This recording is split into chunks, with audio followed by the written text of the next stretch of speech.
নির্বাচনী অঙ্গীকার অনুযায়ী আসন্ন ঈদের আগেই ফ্যামিলি কার্ড চালুর লক্ষ্যে কর্মপরিকল্পনা চূড়ান্ত করতে আন্তঃমন্ত্রণালয় সভা করেছে সরকার। প্রান্তিক ও নিম্ন আয়ের পরিবারগুলোর জন্য আর্থিক সুরক্ষা নিশ্চিত করতে এই উদ্যোগকে গুরুত্ব দেওয়া হয়েছে। বিস্তারিত জাকিয়া জামান আনিকের প্রতিবেদনে।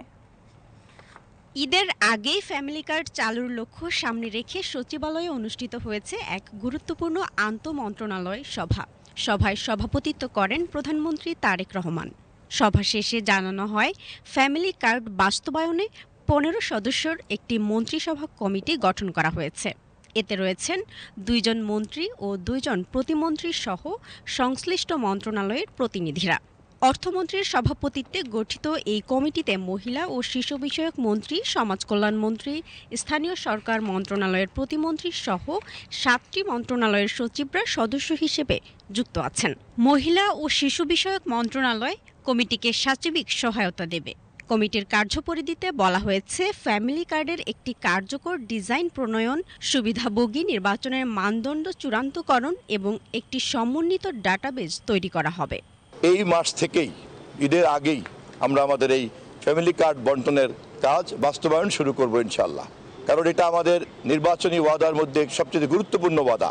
হত দরিদ্র থেকে আরম্ভ করে তারপরে দরিদ্র, তারপরে মধ্যবিত্ত, এইভাবে যাবে। শুরু হচ্ছে ঈদের আগেই পাইলট প্রজেক্ট হিসাবে চালু। জাতীয় পরিচয়পত্র ও ন্যাশনাল হাউসহোল্ড ডাটাবেজের আওতায় ডিজিটাল এমআইএস প্রস্তুতের পরিকল্পনা রয়েছে। প্রাথমিক পর্যায়ে দেশের 8টি বিভাগের প্রতিটিতে একটি করে উপজেলায় পাইলট প্রকল্প চালুর লক্ষ্য নির্ধারণ করা হয়েছে। তবে কোন কোন উপজেলায় এই কার্যক্রম শুরু হবে তা এখনো চূড়ান্ত হয়নি।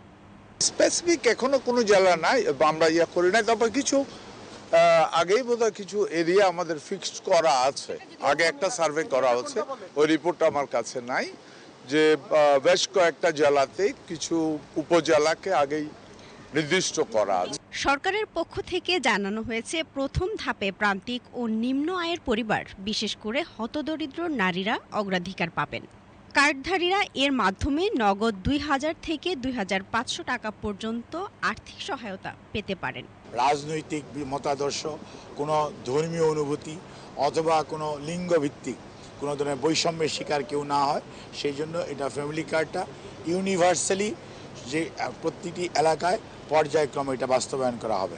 এবং আমরা এটি ইন কাইন্ডস না দিয়ে আমরা টাকা সরাসরি যে ফ্যামিলি প্রধান যে মা, সেই মায়ের কাছে যাতে পৌঁছে যায়, সেই জন্য সবচেয়ে লেটেস্ট আইটি ভিত্তিকতা আমরা যে মাধ্যম সেটা ব্যবহার করব। কার্ড বিতরণের মানদণ্ড ও সুবিধাভোগীর সংখ্যা এখনও চূড়ান্ত না হলেও আগামী 24 ফেব্রুয়ারির মধ্যে একটি প্রাথমিক প্রতিবেদন জমা দিতে কমিটিকে নির্দেশ দেওয়া হয়েছে।